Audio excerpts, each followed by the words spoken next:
मेरे YouTube page एस्ट्रोनेश पर आपका स्वागत है। नमस्कार, मैं हूं नरेश कुमार। सबसे पहले उन दर्शकों का शुक्रिया जिन्होंने पेज को सब्सक्राइब किया है, पेज के ऊपर लाइक कर रहे हैं, कमेंट कर रहे हैं, पेज के वीडियोस को शेयर कर रहे हैं। यदि ये वीडियो आपको अच्छा लगे तो पेज को सब्सक्राइब ज़रूर करिए, शेयर ज़रूर करिए और लाइक ज़रूर करिए। बात हो रही है मई महीने के राशिफल की और आज आप बात करेंगे धनु राशि के जातकों की। धनु राशि के जातकों के लिए मई का महीना कैसा रहेगा, वेल्थ कैसी रहेगी, कारोबार कैसा रहेगा, हेल्थ कैसी रहेगी, आपके पार्टनर के साथ रिलेशनशिप कैसे रहेंगे और आपकी स्टडी कैसी रहेगी, इन सारे विषयों के ऊपर बात करेंगे, लेकिन थोड़े से अलग अंदाज में।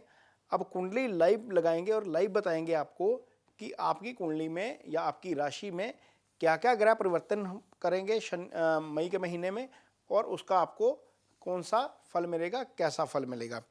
सबसे पहले बात करेंगे कि ये जो कुंडली लगाई गई है ये 1 मई के दिन की कुंडली है, यानी कि 1 मई के दिन आपकी कुंडली में ग्रहों की स्थिति कुछ इस तरीके से नजर आएगी।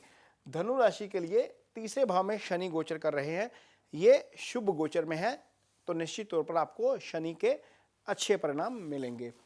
गुरु आपकी कुंडली में पंचम स्थान में आ चुके हैं। पहले ये 22 अप्रैल से पहले चौथे भाव में गोचर कर रहे थे, अब पंचम में आ गए हैं। यहाँ पर राहु, बुध और सूर्य तीनों ग्रह एक साथ हैं और गुरु का गोचर इस समय शुभ हो रहा है, जबकि बाकी ग्रह शुभ गोचर में नहीं है। ये मैं ट्रांजिट की बात कर रहा हूँ। गुरु पंचम में गोचर में शुभ फल देते हैं। शुक्र आपकी कुंडली में छठे भाव में गोचर कर रहे हैं, ये शुभ गोचर नहीं है। मंगल सप्तम में गोचर कर रहे हैं, ये भी शुभ गोचर नहीं है। चंद्रमा आगे जाकर 9वें स्थान में है और केतु का 11वें भाव का गोचर शुभ होता है। पाप ग्रह जितने भी होते हैं वो 3, 6, 11 में शुभ फल करते हैं।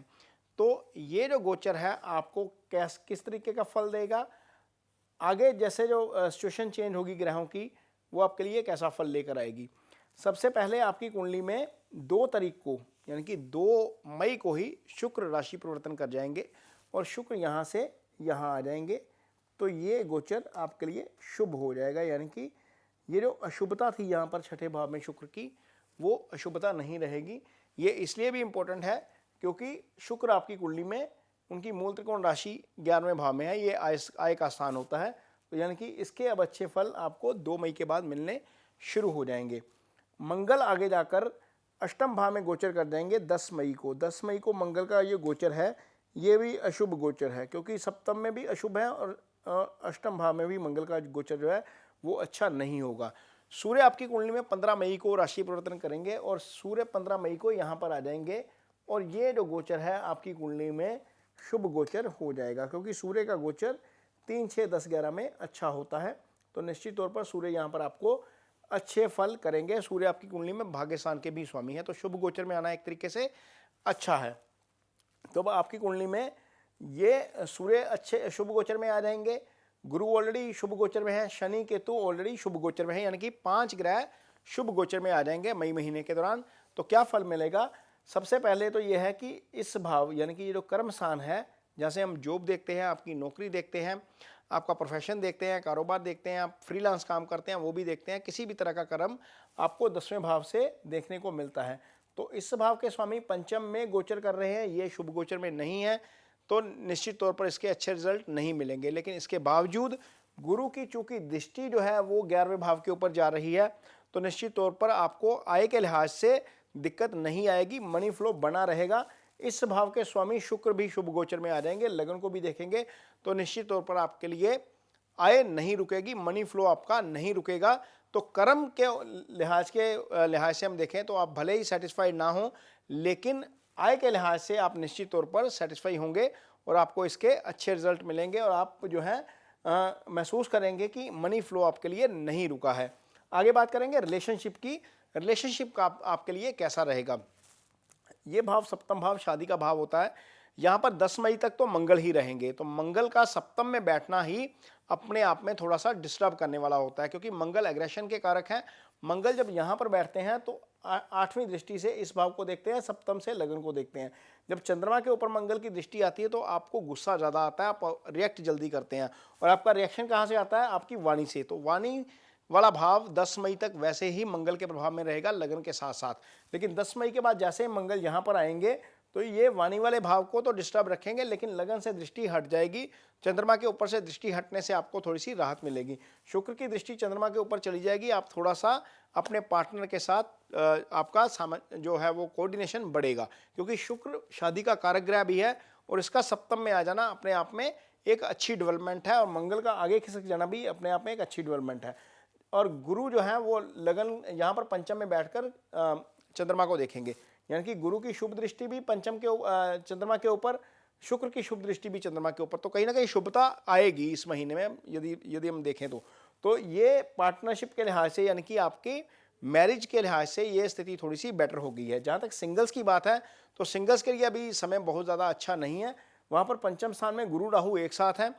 हालांकि विशेषज्ञ बोलेंगे, कई एस्ट्रोलॉजर बोलेंगे कि ये चंडाल योग है, लेकिन यदि इसी स्थिति में मान लीजिए किसी का जन्म हो जाए तो गुरु यहाँ पर भाग्य स्थान के लगन के स्वामी होकर पंचम में बैठ जाएंगे, राहु के साथ बैठ जाएंगे। राहु भी जो है वो लगन के फल करेगा, तो गुरु के जब फल करेगा राहु भी, चौथे भाव के जब फल करेगा राहु भी, तो ये योग कारक हो जाता है, ये चंडाल योग नहीं रह जाता। तो खैर अपनी अपनी कैलकुलेशन है, सारे बताएंगे आपको अलग अलग तरीके से, लेकिन गुरु और राहु का पंचम में बैठ जाना आके गोचर में सिंगल्स के लिए अच्छा नहीं है। तो सिंगल्स के लिए अभी थोड़ा सा इंतजार करना पड़ेगा उनको।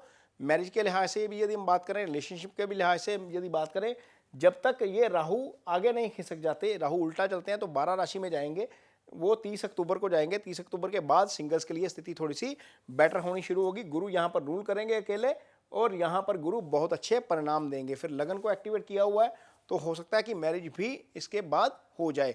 तो ये स्थिति रहेगी रिलेशनशिप के लिहाज से। यदि हम बात कर रहे हैं हेल्थ की, तो हेल्थ के कारक ग्रह सूर्य होते हैं, तो सूर्य हेल्थ के कारक ग्रह होकर यहाँ पर पंचम भाव में, पंचम भाव यदि हम कालपुरुष की कुंडली देखते हैं तो पंचम भाव सूर्य का भाव हो जाता है। अच्छी पोजीशन होती है क्योंकि त्रिकोण का भाव होता है, लेकिन चूंकि सूर्य राहु केतु एक्सिस में रहेंगे पहले 15 दिन, तो निश्चित तौर पर हेल्थ को लेकर इशू आ सकता है। खान पीन को लेकर थोड़ा सा ध्यान रखना पड़ेगा। मैं इसलिए बोल रहा हूं क्योंकि मंगल की दृष्टि पहले 10 दिन यहां पर रहेगी, वाणी वाले भाव पर, ईटिंग हैबिट्स वाले भाव पर। मंगल की दृष्टि आगे भी जब नीच में बैठ जाएंगे यहां पर, तब भी सामने वाले भाव को डिस्टर्ब करेगी, दूसरे भाव को। तो यहां पर दिक्कत हो सकती है खाने पीने के मामले में। यदि आप कुछ बाहर का खाते हैं, ज़्यादा चटपटा खाते हैं, तो हो सकता है कि वो डाइजेशन का इशू आपको क्रिएट कर दे, लेकिन ये छोटा मोटा ही होगा, बहुत ज़्यादा नहीं होगा।